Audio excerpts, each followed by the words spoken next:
잠언 9장입니다. 잠언 9장 10절 말씀을 보면 여호와를 경외하는 것이 지혜의 근본이요 거룩하신 자를 아는 것이 명철이라. 이 말씀은 잠언 9장의 핵심 구절이자 잠언 전체의 중심 사상입니다. 경외는 단순히 두려움을 뜻하는 것이 아니라 충성과 예배를 말합니다. 따라서 여호와를 경외한다는 것은 하나님께 충성과 예배를 한다는 것을 말하는 것입니다. 그래서 잠언에서 지혜라는 것은 하나님의 뜻에 따라 살아가는 생활 방식, 이것이 바로 지혜라고 말씀을 하고 있습니다. 즉 기록된 말씀이 하라는 것은 하고 하지 말라는 것은 하지 않는 단순한 삶입니다. 그러나 하나님께서는 그런 단순한 삶의 방식을 가리켜서 지혜라고 말씀하셨습니다. 그리고 지혜와 반대되는 어리석음은 오늘 본문 4절, 6절, 16절, 18절에서 반복됩니다.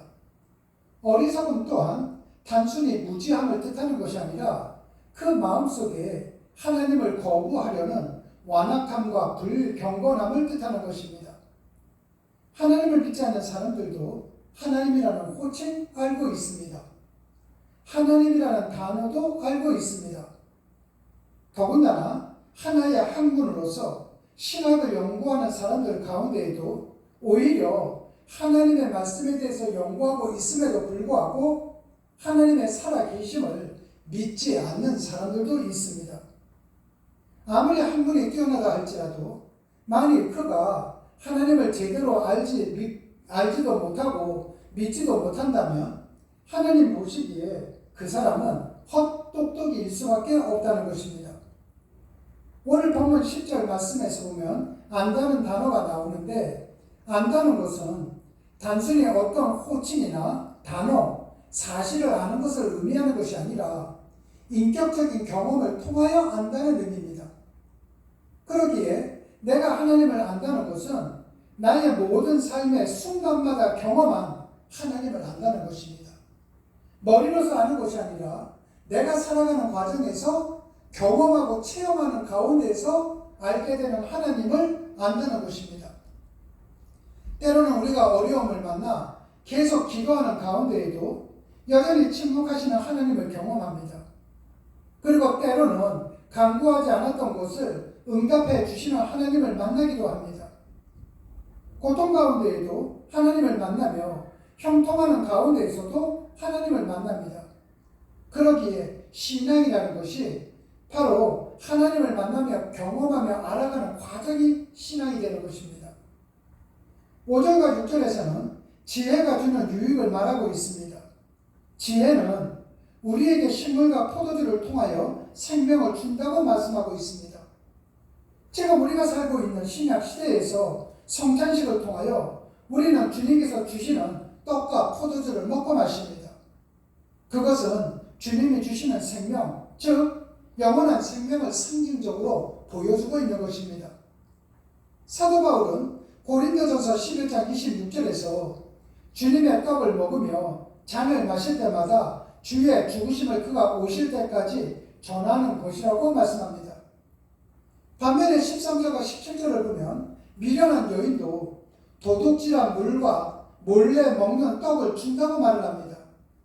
그러나 그것이 입에는 달고 맛이 있을지는 모르지만 그것을 먹는 자들은 결국 죽는다고 오늘 보면 18절 말씀이 경고하고 있습니다. 세상의 것을 따를 것인가 아니면은 하나님의 편에 설 것인가 선택은 우리 각자가 하는 것입니다. 그러나 그 선택에 대한 책임 역시 우리 자신에게 있음을 기억해야만 할 것입니다. 비록 우리가 이 세상에서 하나님의 말씀을 따라 살아가는 것이 미련하고 손해보는 것처럼 보일지라도 그 최종적이고도 영원한 승리는 하나님의 말씀을 따르는 자들에게 있다는 사실을 우리는 잊어서는 안 될 것입니다. 순간적인 기쁨 속에 살아갈 것인가 영원 속에 살아갈 것인가 우리가 현명한 선택을 하며 살아가야 할 것입니다. 기도하시겠습니다. 하나님 아버지 감사합니다. 자비로우신 하나님 아버지, 하나님을 경외하는 것이 지혜의 근본이요 우리 삶의 기초임을 이 시간 깨닫게 하여 주시니 정말로 감사를 드립니다. 우리의 모든 삶의 순간마다 우리의 모든 선택과 결정에 있어 세상의 어리석음을 택하는 것이 아니라 하나님의 말씀을 따르는 지혜로운 자들이 될 수 있도록 성령님께서 인도하여 주시옵소서. 그 과정 속에서 세상이 주는 달콤함을 버리고 하나님이 주시는 씁쓸함을 견딜 수 있는 충만한 은혜 또한 우리 모두에게 주시옵소서. 주님 고맙습니다. 예수님 이름으로 기도드렸습니다. 아멘.